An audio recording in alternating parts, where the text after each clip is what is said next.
गो सन्मान आव्हान अभियानाअंतर्गत कोपरगावात संकलित स्वाक्षऱ्यांसह विविध मागण्यांचे निवेदन तहसील प्रशासनामार्फत शासनाकडे सादर करण्यात आले। नायब तहसीलदार प्रफुल्लता सातपुते यांच्यामार्फत हे निवेदन पुढे पाठवण्यात आले असून या उपक्रमाला नागरिकांचा, गोसेवकांचा, गोप्रेमींचा उत्स्फूर्त प्रतिसाद मिळाला। दिनांक 27 एप्रिल 2026 रोजी गो सन्मान दिवसाच्या पार्श्वभूमीवर शहरात स्वाक्षरी मोहीम राबवण्यात आली होती। या मोहिमेद्वारे नागरिकांच्या सह्या संकलित करून विविध मागण्या शासनापर्यंत पोहोचवण्यात आल्या। या अभियानातून गायीला राष्ट्रमाता दर्जा देण्याची मागणी करण्यात आली असून देशभरात गोहत्या पूर्णपणे बंद करण्याची मागणीही करण्यात आली आहे। गोमाता ही सृष्टीसाठी हितकारक असल्याचे नमूद करत तिच्या सन्मानासाठी संविधानिक स्तरावर निर्णय घेण्याची गरज व्यक्त करण्यात आली आहे। यासोबतच गोसेवेसाठी स्वतंत्र केंद्रीय कायदा, स्वतंत्र मंत्रालय आणि गोचर बोर्ड स्थापन करण्याच्या मागण्या निवेदनात नमूद करण्यात आल्या आहेत। दरम्यान 27 एप्रिल रोजी देशभरातील जवळपास 5400 पेक्षा अधिक तहसील कार्यालयांमध्ये एकाच वेळी अशी निवेदने सादर करण्यात आली। देशाचे राष्ट्रपती, पंतप्रधान, राज्यपाल व मुख्यमंत्र्यांना उद्देशून या मागण्या मांडण्यात आल्या आहेत। कोपरगावातील या मोहिमेत गोप्रेमी, गोरक्षक तसेच सकल हिंदू समाजातील बांधव भगिनी मोठ्या संख्येने उपस्थित होते। सर्वांच्या बरोबर आमचा एक ज्येष्ठ नागरिक संघ आमच्याबरोबर तुमच्याबरोबर आम्ही साथ देत आहोत। आपण अभियानामध्ये संपूर्ण भारतात मी आत्ता तेलंगणा, ओरिसा आणि छत्तीसगडमध्ये होतो। इतकं मोठं कार्य चालू आहे तिथे मी त्यांच्यात सामील होतो। मी सुद्धा हे पाहिलेलं आहे की भारतामध्ये संपूर्ण आपण कोपरगावात करतोय, पण आपल्या कोपरगावातली घटना प्रथम बंद करावी। आपलं जे शेतकरी आपलं धान्य दुकाने, आडत दुकाने आपलं चालतात आणि जनावरांचा जो बाजार आहे, आपण तिथे जाऊन निवेदन द्या की पूर्वेकडलं दार बंद झालं पाहिजे।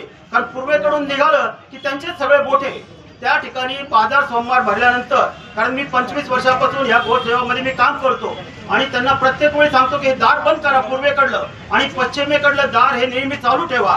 परंतु आजपर्यंत या वरच्या लोकांनी त्यांना आधारभूत आहे आणि त्याच्यामुळे तो पूर्वेकडलं दार बंद होत नाही। हा अभियान राबवत असताना उपस्थित सर्व बंधू भगिनींनो, जन्म देते ती आपली माँ, आपल्या मातेची हत्या झालेली कुणाला चालते का? निश्चित चालत नाही। जन्म देते ती आपली माँ, आपण ज्या भूमीवर पाय ठेवतो ती धरती माँ आणि त्याच भूमीवरून शेतात इकडं तिकडं 33 कोटी देवांचं साम्राज्य आणि आपल्याला आशीर्वाद असलेली ही गोमाँ, तिचा राष्ट्र सन्मान हा निश्चितच झाला पाहिजे। राष्ट्रमाता म्हणून आज तिचा जो सन्मान होण्यासाठी आपण एकत्रित आलेलो आहोत, तर ही गो हत्या ही थांबलीच पाहिजे।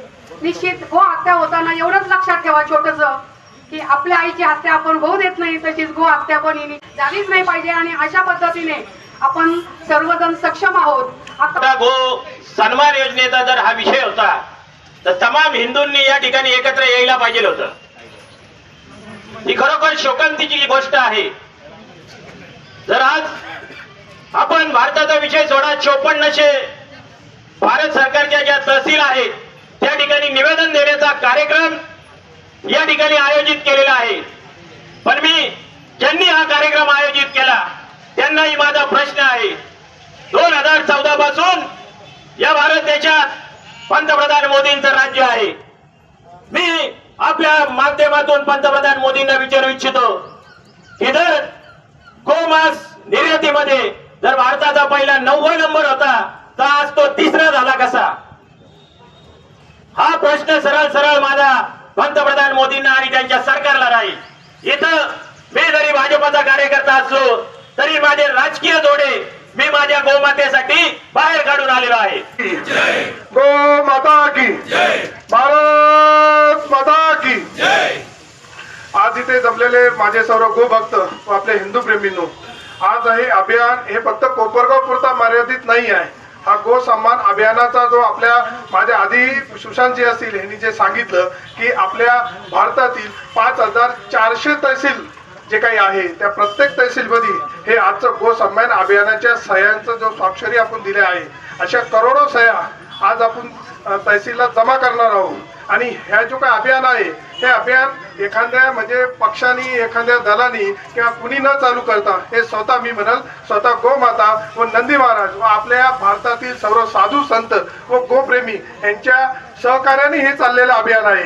हे अभियानाच्या अंतर्गत मी म्हणतो की कमीत कमी 40-50 करोड अशा सह्यांचं निवेदन हे प्रत्येक 5000 तहसीलला जाणार आहे। हे भारतातील एक ऐतिहासिक गो सन्मान अभियान आहे। याला एवढी मोठी साक्ष आहे की 5400 तहसीलला करोडो स्वयंसेवक देणार आहोत आणि हे कशासाठी की आपल्या भारतात चाललेल्या गोहत्येला बंदी कायमस्वरूपीची बंदी आली पाहिजे.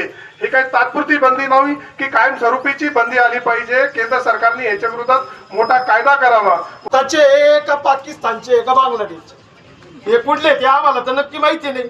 भारताचे असते हिंदू असते हा इतका म्हणजे संपूर्ण भारतात होणारा प्रोग्राम आहे आणि यांना दुसरे कारण पडले मग पुढे हप्ते घ्यायला गेले काय का अनुभव वाळूचे आम्हाला माहिती नाही.